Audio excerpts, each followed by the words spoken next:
সবাইকে পাইথনের এই সিরিজে আবার স্বাগতম। আজকে আমরা পাইথনের এই সিরিজটাতে ডেটা টাইপ সম্পর্কে জানবো। ভ্যারিয়েবলের সাথে ডেটা টাইপের খুবই গুরুত্বপূর্ণ একটি সংযোগ রয়েছে এবং ডেটা টাইপ যে কোনো প্রোগ্রামিং ল্যাঙ্গুয়েজের মতোই পাইথনেও খুবই গুরুত্বপূর্ণ একটি টার্ম। আমরা এখানে একটি ভ্যারিয়েবল রয়েছে ফার্স্ট নাম্বার, যেখানে আমরা 3 ভ্যালুটাকে অ্যাসাইন করছি বা স্টোর করছি ফার্স্ট নাম্বার ভ্যারিয়েবলের ভিতরে। এখন এই ভ্যালুটা যে অ্যাসাইন করছি, এই ভ্যালুটার টাইপটা কি জিনিস, সেটাই হলো ডেটা টাইপ। পাইথনে ডেটা টাইপের ক্ষেত্রে বিভিন্ন ধরনের ডেটা টাইপ রয়েছে। চলুন পরিচিত হয়ে নিই আগে সেই ডেটা টাইপ গুলোর সাথে। আমি এখানে কমেন্ট করে ডেটা টাইপ গুলোর নাম লিখছি। কমেন্টের জন্য বাই দ্য ওয়ে, কমেন্টের জন্য আমরা হ্যাশট্যাগ সিম্বল ব্যবহার করে থাকি লাইনের শুরুতে, তাহলে সেই পুরো লাইনটাই কমেন্ট হয়ে যাবে, যেটা কমেন্ট বিষয়ে আমি পরবর্তীতে আবারও এক্সপ্লেন করব। তবে আমি এই পর্যন্ত এখন বলে রাখি, কমেন্ট হলো সেই জিনিসটা যেটা আমাদের ইন্টারপ্রেটার যেটাকে রান করে না, যেটাকে জাস্ট একটা নোট হিসেবে রেখে দেয়।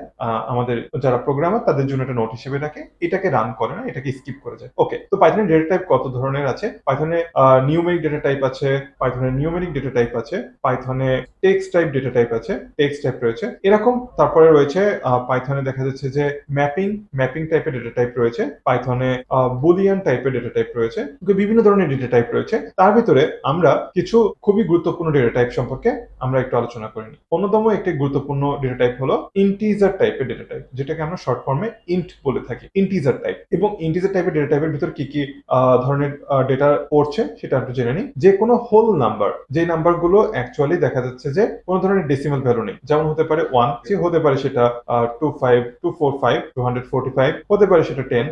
এই ধরনের নাম্বার গুলোকে আমরা বলে থাকি ইন্টিজার টাইপের নাম্বার। ওকে, নিউমেরিক ডেটা টাইপের ভিতরে আরো একটি ডেটা টাইপ রয়েছে, সেটা হলো ফ্লোট টাইপের ডেটা টাইপ। এই ডেটা টাইপের ভিতরে সেই নাম্বারগুলো পড়ছে যেগুলোতে ডেসিমাল নাম্বার সংযুক্ত রয়েছে। যেমন ধরেন 3.1416 পাই নাম্বারটি, পাই ভ্যালুটি, এটি একটি ফ্লোট টাইপের ডেটা টাইপ।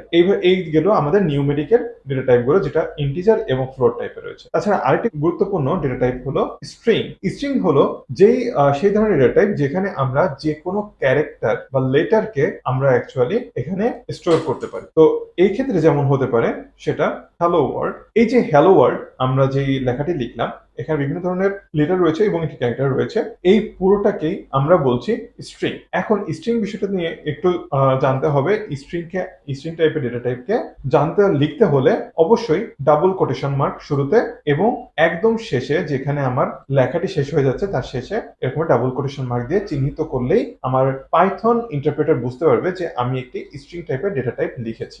এবং আরেকটি গুরুত্বপূর্ণ ডেটা টাইপ হচ্ছে বুলিয়ান, শর্ট ফর্মে বুল বলা হয়ে থাকে। বাই দ্য ওয়ে, শর্ট ফর্মে স্ট্রিং কে পাইথনে str বলা হয়ে থাকে, বুলিয়ান বা বুল।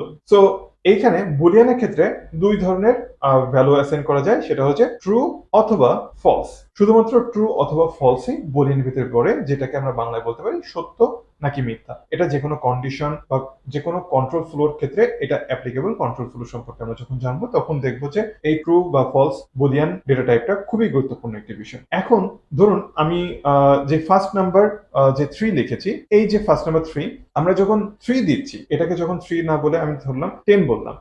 সো এই যে 10 বললাম, তখনই আমাদের অটোমেটিক্যালি আমাদের এই ভ্যারিয়েবল ডেটা টাইপ নির্ধারণ হয়ে যায়। আমরা যেই ভ্যালু দিব সেই ভ্যালুকে অ্যানালাইজ করে অটোমেটিক্যালি ডেটা টাইপটা ফার্স্ট নাম্বারের ভিতরে ইনক্লুড হয়ে যায়। তাহলে সেক্ষেত্রে আমরা যদি জানতে চাই যে আচ্ছা পাইথনে ফার্স্ট নাম্বারে যে ভ্যারিয়েবলটা নিয়ে এলাম, এটা ডেটা টাইপটা কি আমি একটু জানতে চাচ্ছি, সেটা একটা উপায় রয়েছে বিল্ট ইন ফাংশনের মাধ্যমে। আমি প্রিন্ট ফাংশনের মাধ্যমে এটা প্রিন্ট করে দেখাচ্ছি। প্রিন্ট লিখলাম, প্রিন্ট করে আমি আউটপুটটা প্রিন্ট করে দেখাবো।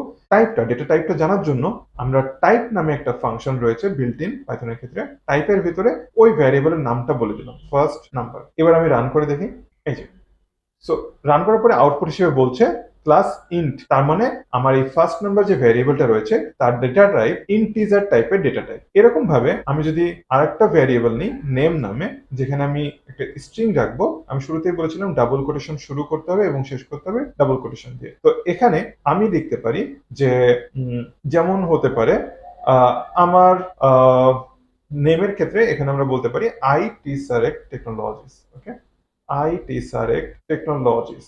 আচ্ছা, এখন আমরা একটু আবারও জেনে নিই যে এই নেম নামে যে ভ্যারিয়েবলটার ভিতরে আমি যেই লেখাটা দিলাম, এটা ডেটা টাইপটা কি জিনিস হতে পারে আমরা ভুলে গিয়েছি। তাহলে আমাদের জানার জন্য খুবই সহজ উপায় রয়েছে, টাইপ নামে ফাংশনটিকে ব্যবহার করা। আমি প্রিন্ট, তার ভিতরে আমি টাইপ ফাংশনটিকে লিখলাম এবং টাইপ ফাংশনের ব্র্যাকেটের ভিতরে আমরা ওই ভ্যারিয়েবলটিকে দিয়ে দেবো যার ডেটা টাইপটা আমরা জানতে চাই। আমি আবারও রান করি। প্রথমটা data type integer first number এবং দ্বিতীয়টা data type string str short ফর্মে। তো এইভাবে আমরা ডেটা টাইপের টাইপটা জেনে নিতে পারি যে কোনো ভ্যারিয়েবলের ক্ষেত্রে বা যে কোনো কিছুর যে কোনো একটা অবজেক্টেরও আমরা টাইপটা জেনে নিতে পারি, ডেটা টাইপটা জেনে নিতে পারি এই টাইপ ফাংশনের মাধ্যমে। তাছাড়া আমরা জেনে নিলাম পাইথনের খুবই গুরুত্বপূর্ণ যে ডেটা টাইপগুলো রয়েছে সেগুলো সম্পর্কে জেনে নিলাম, যেটা হলো ইন্টিজার, ফ্লোট, স্ট্রিং, বুলিয়ান। তাছাড়া আরো অনেক ডেটা টাইপ রয়েছে, ধীরে ধীরে তোমরা সকলে জানতে পারবে। ধন্যবাদ সবাইকে, আবারও দেখা হবে পাইথনের পরবর্তী লেসন।